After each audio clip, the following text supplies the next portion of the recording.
Hey, welcome back everybody to the JR Wisdom channel.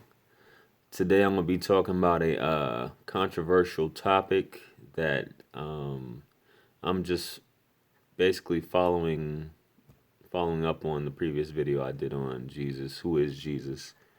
And with this, I'm now discussing who is the Antichrist. It's a very controversial topic and it tends to concern a lot of people, and if you're easily offended, go ahead and click off the video right now.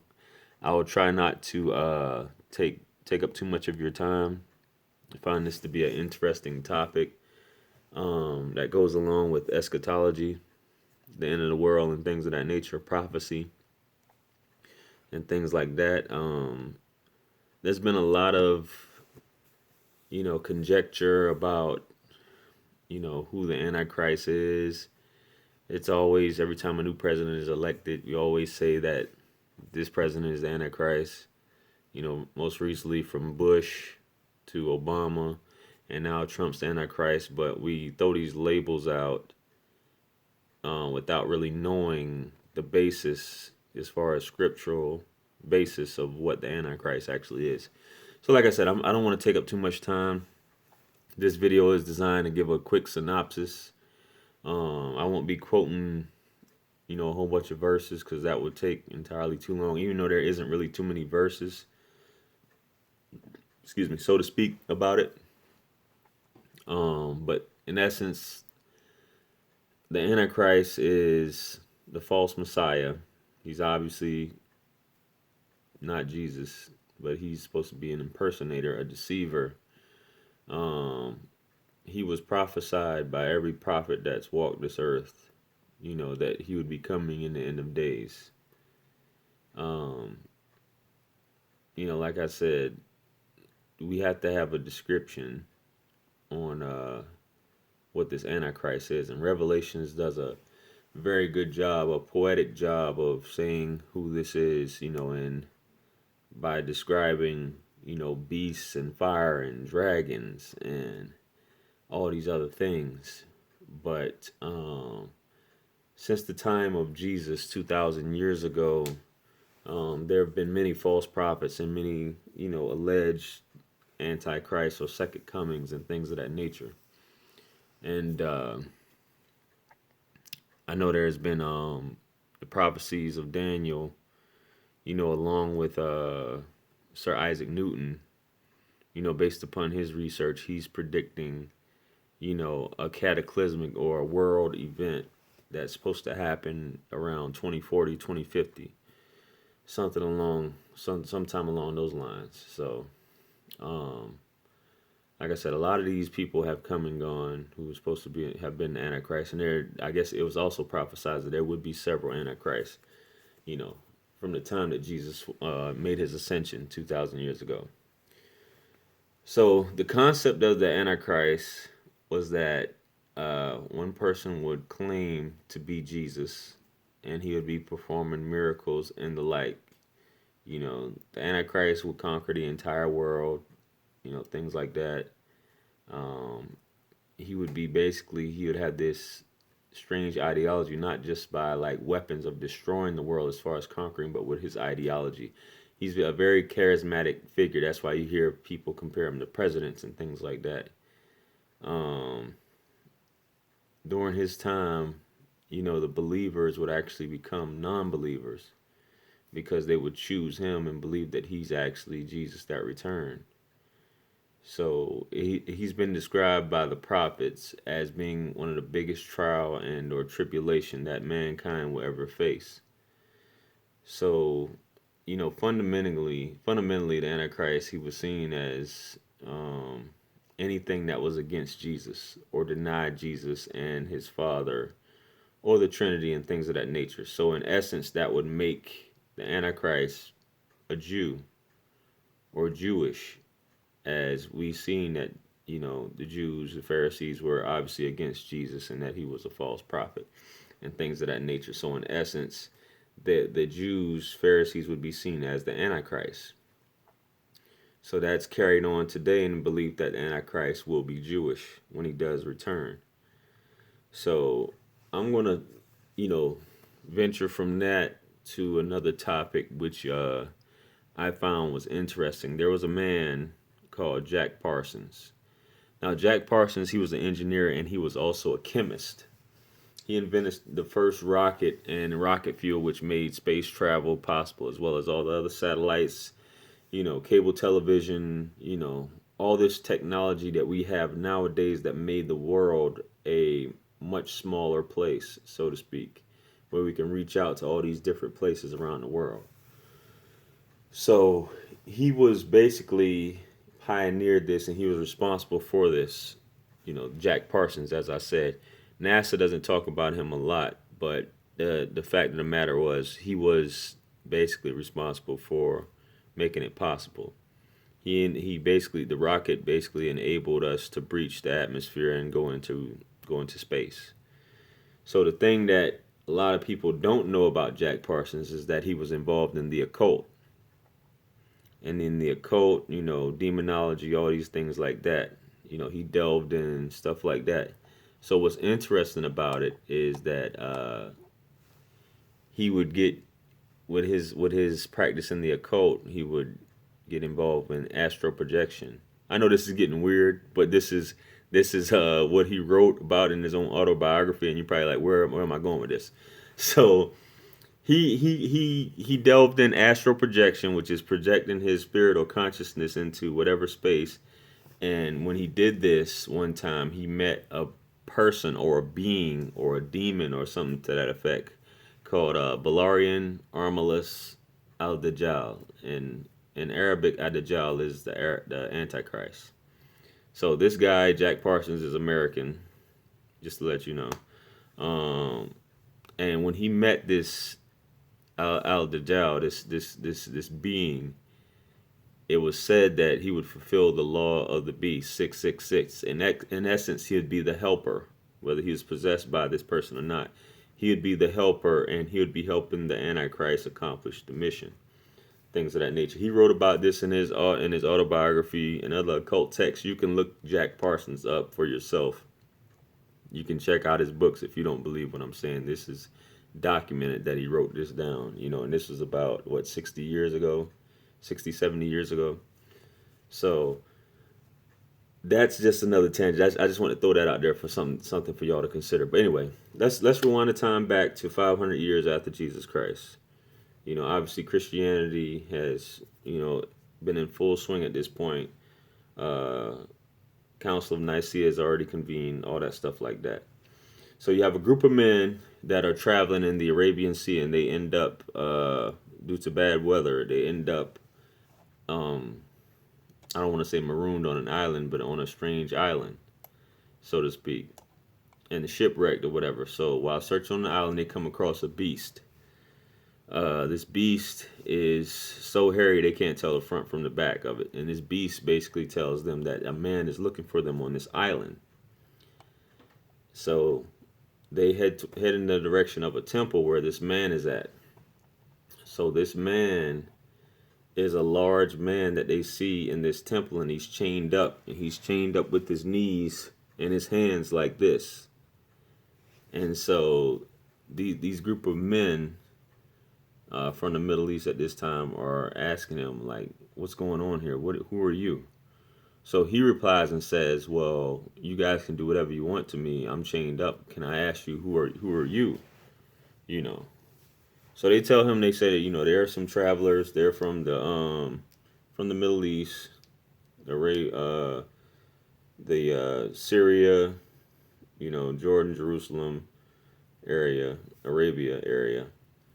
And he starts to question them, and basically asking them things like, what do you guys know about palm trees in Jordan? Are they still bearing dates? And they respond, yes, they are still bearing dates. So he gives a prophecy saying that soon those dates will dry up and they won't be able to, putting out dates anymore. The palm trees won't. So he asked them about the Tiberias Sea, which is next to Syria. He asked them what's the status on that. So they say that it's still a sea, and he said, well, soon the sea will be drying up. Basically giving prophecy of events that are to come. he asked him about a fountain in Israel, and that there's still vegetation around this fountain, which is right outside of Jerusalem, about 3 days outside of Jerusalem, 3 days travel walking or whatever. And so they said yes, the vegetation is still there. So he responds that that area may be drying up as well. So after he asked them and gave them prophecy on this, he revealed who he was. He said that he was the Messiah. At this point, he was Christ, obviously, aka, he is the Antichrist at this point, but he's basically saying he's Christ. And he said, he tells the guys, based upon what you told me, I will be free soon. He said he's going to walk the land, and there won't be a place on earth, anywhere on the entire earth, that he won't touch or he will not reach. And he will do this all in 40 days. So as far as those 40 days go, the first day is going to be equivalent to a year. The second day is going to be equivalent to a month. The third day is going to be equivalent to a week. And all the other days are going to be normal days within those 40 days. So when that time comes, he's going to emerge out of Syria, that area. And as we know, as of right now, what's going on in Syria is war torn and all these other things that are going on. So he's going to emerge out of Syria, and because the Jews are still waiting on their Messiah, unlike the Christians who believe that Jesus is the Messiah, the Jews are still waiting on their Messiah. The majority of his following initially will be Jews, will be Jewish. And he will build his army based upon that in his following. And that's why he's supposed to be of Jewish descent, even though he is currently on earth, on this island that hasn't been found. So as far as his description goes, he will be a shorter, stocky man, curly black hair, supposedly. He'll be a charismatic man, stocky, and he'll have one eye. And one of his eyes will be, protruding like a grape, but it'll be glazed over. He will claim that he's Jesus. He's come back, to save the earth and bring peace and things of that nature. And after that, he will go from saying that he's Jesus to saying that he's God. When he arrives, there will be drought, or even before he arrives, there'll be drought across the earth. A huge drought going on. When he says he's God, he'll be questioned about, is he really God? Then they will say, then he will say, yes, he is God. And then he said, what can I do to prove that I'm God to? They said, well, somebody will say, well, why don't you raise the dead? So he'll speak to that person and say, hey, how about I raise your parents from the dead? So he'll raise the parents from the dead, and it will appear to that person based upon his magic that he's actually raised the person's parents, but he's actually having two demons that are taking the form of humans that will tell the man as his parents to worship this guy as God, because this is God who resurrected us, which is one of his tricks. He'll control the rain. He'll be able to control the lands where it bears fruit and crops and things of that nature. He can command the earth to bring forth all of its treasures, diamonds, rubies, gold, oil, things of that nature. When he travels, what he walks with, he'll walk with water, which is actually fire, and he'll walk with fire, which is actually water. Traversing the entire earth. So after he's basically converted, and he'll convert a whole lot of people who were initially believers will become non-believers, Christians, Muslims, whatever your religion is. He'll convert you based upon him performing these miracles. So after these 40 days, and obviously at this point the earth is war torn. There's still war going on. There's still famine despite the places where he chooses to withhold. After the war is being fought and the armies assemble to fight the Antichrist, early one morning in Damascus, there will be a white minaret in eastern Damascus. Jesus will descend on the shoulders of two angels. and he'll descend in a saffron robe, a yellowish color, and he'll be praying with the army. We'll be heading from Syria towards Jerusalem, where the Antichrist is held up at with his army. Basically, he's already conquered Jerusalem, so to speak. So he'll be there with his army. So Jesus will head into Jerusalem. He will take up arms with a sword, and he'll go in pursuit of the Antichrist. And this will be located near the Temple of Solomon, where the Temple of Solomon was at in Jerusalem. He will engage the Antichrist. When the Antichrist sees him, the Antichrist will be in so much fear he will start to run. But Jesus will obviously be able to overcome him and kill him right there on the spot. And I know a lot of people are like, not my God, not Jesus, not my prophet.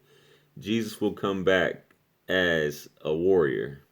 Even though he will bring peace when he comes back, he will come back as a warrior. It says it in Revelations as well, on a horse with a sword. So after he strikes him down and kills him, Jesus will usher in this period of peace and prosperity, and where everyone, it'll be a magnificent time to be alive on earth at this point. So I'm gonna go ahead and finish out the video, because I this is like a series I want to do, and basically what happens after this point, going in, because there's another trial after this before the day of judgment comes around. So if you felt that Bush, Obama, or Trump fit the description, then hey, you decide for yourself. So along with those things, the mark of the beast is another thing that was discussed. The 666 mark of the beast, talking about the ability to be able for goods in exchange. A lot of us see that now, or people have said the credit card, the banking system is ran by Jews, so therefore having to, be able to use the mark of the beast via credit cards, or actually your credit. If you don't have credit, especially here in the United States, you won't be able to purchase a lot of things unless you just have the money flat out. So that's considered the mark of the beast, but that's a whole nother topic. I hope you guys enjoyed this. If you got any questions, feel free to ask. Feel free to like, share, comment, and subscribe. Follow me on Facebook. I just started a new Instagram page, so follow me on Instagram. I'll follow you back. And I'll check you guys on the next video. Don't forget that anything lost can be found again except for time wasted. I'll catch y'all on the next video. All right. Peace.